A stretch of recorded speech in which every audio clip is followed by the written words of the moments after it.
Assalamualaikum warahmatullahi wabarakatuh.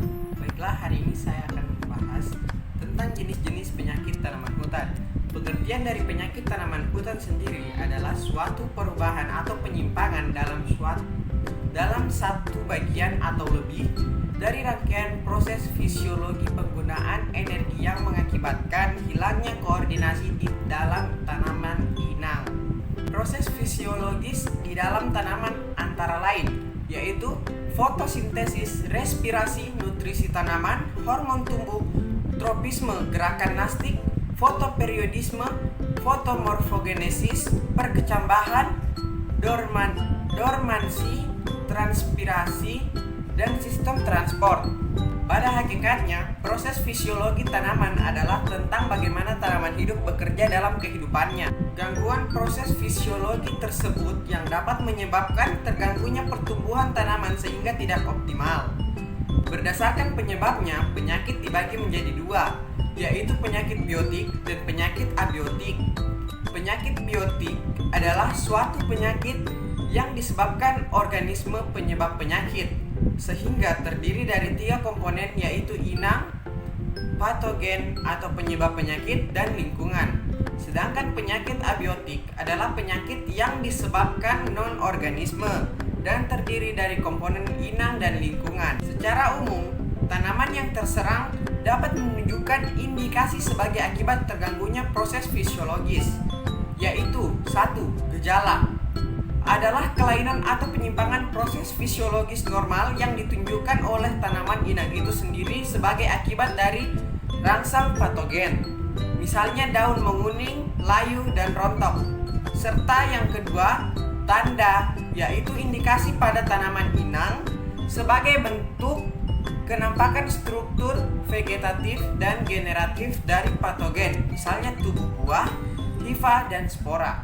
Berdasarkan proses terjadinya, gejala penyakit dapat dibedakan menjadi 3 gejala pokok, yaitu 1. Neokrosis.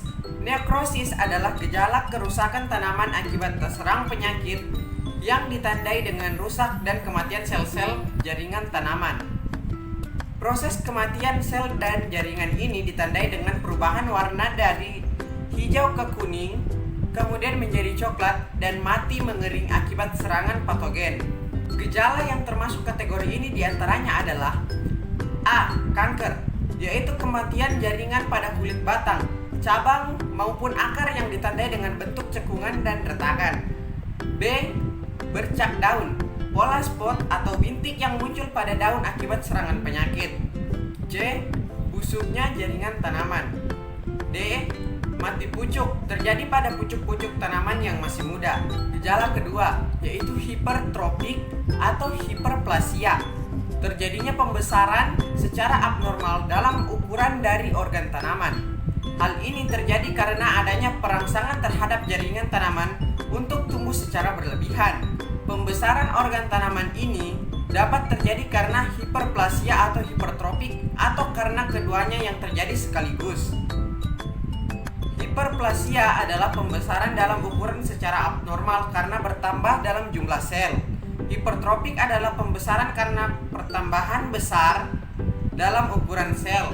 Pertambahan besar keadaan ini dapat terjadi dalam berbagai bentuk yang disebabkan oleh berbagai penyakit. A.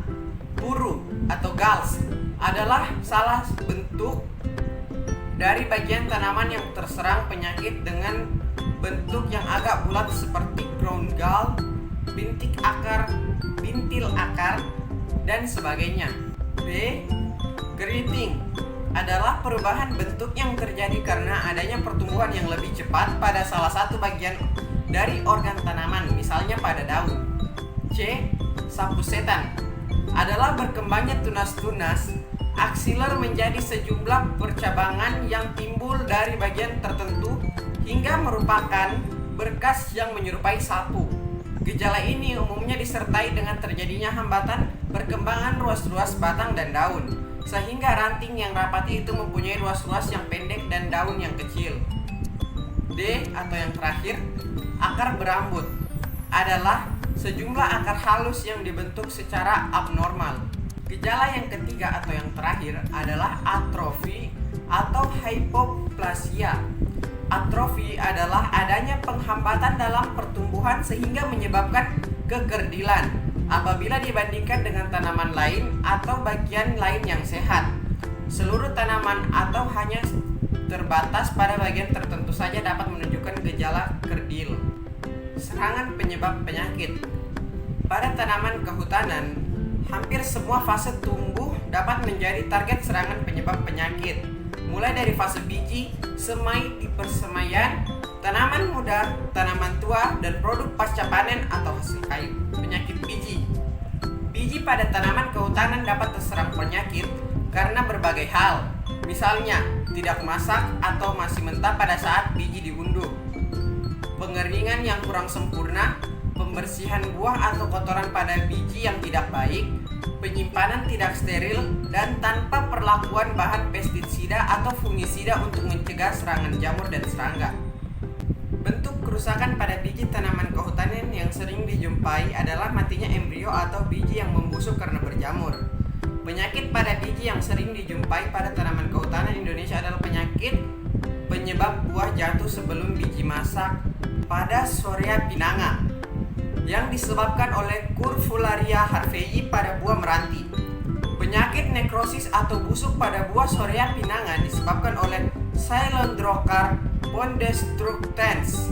Penyakit pada semai di persemaian. Penyakit di persemaian bisa terjadi karena tanaman dan jaringan yang masih muda, penanaman yang rapat, sejenis, dan lingkungan yang mendukung. Beberapa penyakit yang muncul di persemaian tanaman kehutanan antara lain adalah 1. Penyakit dumping off. Penyakit yang menyerang semai di persemaian dengan gejala tanaman yang seperti disiram air panas dan layu. Pangkal batang semai menjadi berwarna coklat gosong, berair dan busuk pada leher, akar, serta roboh. Jenis tanaman yang sering dijumpai penyakit ini adalah tusam dan akasia. Penyebabnya adalah jamur tanah yang menular. Di antaranya adalah Fusarium sp, Rhizoctonia sp, Sclerotium sp, dan Phytum sp, yang didukung oleh faktor lingkungan antara lain kondisi tanah yang lembab karena sering disiram, bahan organik yang tinggi, naungan yang berat, tanaman yang terlalu rapat, tanah basah atau alkali, serat sirkulasi udara dalam tanah yang kurang bagus. 2. Pembentukan paru pada tunas semai dan anakan spora yang disebabkan oleh Agrobacterium tumefaciens. 3. Penyakit antraknosa pada melina dan sengon yang disebabkan oleh Colectotrichum sp. Semai jati yang berasal dari stek pucuk dapat diserang penyakit busuk batang dan daun yang disebabkan oleh Rhizoctonia sp. Penyakit daun. Bagian dari tanaman kehutanan yang rentan terserang penyakit adalah daun. Daun sebagai organ yang terpapar kondisi lingkungan sekitarnya menyebabkan terjadinya penyakit yang khas, misalnya bercak pada daun, karat daun dan ranting, embun tepung, embun jelaga. Penyakit batang. Batang sebagai bagian utama tanaman yang berfungsi sebagai jalur transport untuk membawa hasil fotosintesis dari daun ke akar dan seluruh organ serta membawa unsur hara dan air dari akar ke daun berpotensi juga terserang penyakit antara lain penyakit kanker batang, busuk hati atau busuk empelur, penyakit karat puru, penyakit akar. Akar merupakan bagian tumbuhan yang berada di bagian paling bawah dari tumbuhan dan menuju inti bumi. Akar mempunyai beberapa sifat, yaitu diantaranya bisa tumbuh di dalam tanah dan pertumbuhannya mengarah ke inti bumi atau menuju ke arah air, menjauh dari udara dan cahaya. Umumnya tidak berbuku dan tidak beruas, berwarna putih atau kekuningan. Bagian ujungnya tumbuh terus-menerus, namun pertumbuhannya lebih lambat dari bagian atas tanaman. Dan ciri yang terakhir, ujung akar berbentuk runcing yang berguna untuk memudahkan dalam menembus partikel tanah. Beberapa jenis penyakit akar yang menyerang tanaman kehutanan dan dijumpai di Indonesia antara lain penyakit busuk akar, penyakit akar merah, penyakit busuk leher akar, penyakit busur akar pada eukaliptus. B. Kegiatan perlindungan hutan dari penyakit tanaman hutan. Maksud dari pengendalian penyakit tanaman adalah untuk memperbaiki kuantitas dan kualitas hasil produksi tanaman yang kita usahakan. Dengan arti yang lebih luas lagi adalah untuk memaksimalkan penggunaan lahan pertanian secara efisien dan efektif, atau juga mengoptimasikan produktivitas lahan pertanian tersebut guna mendapatkan hasil produksi untuk memenuhi kebutuhan akan pangan, sandang, serta kebutuhan lain yang memintanya terus semakin meningkat di seluruh dunia. Pada modul ini, pengendalian terhadap penyakit dikelompokkan menjadi 5, yaitu 1. Pengendalian melalui bercocok tanam. Pengendalian penyakit dengan prinsip pengendalian penyakit secara bercocok tanam adalah menciptakan kondisi agroekosistem tidak sesuai untuk kehidupan dan perkembangbiakan penyakit tanaman, sehingga dapat mengurangi laju peningkatan populasi penyakit. Selain itu, juga dapat menciptakan kondisi lingkungan yang sesuai untuk perkembangan musuh alami. Pengendalian penyakit secara bercocok tanam merupakan tindakan preventif atau pencegahan sehingga harus dilakukan jauh-jauh sebelum ada serangan penyakit. 2.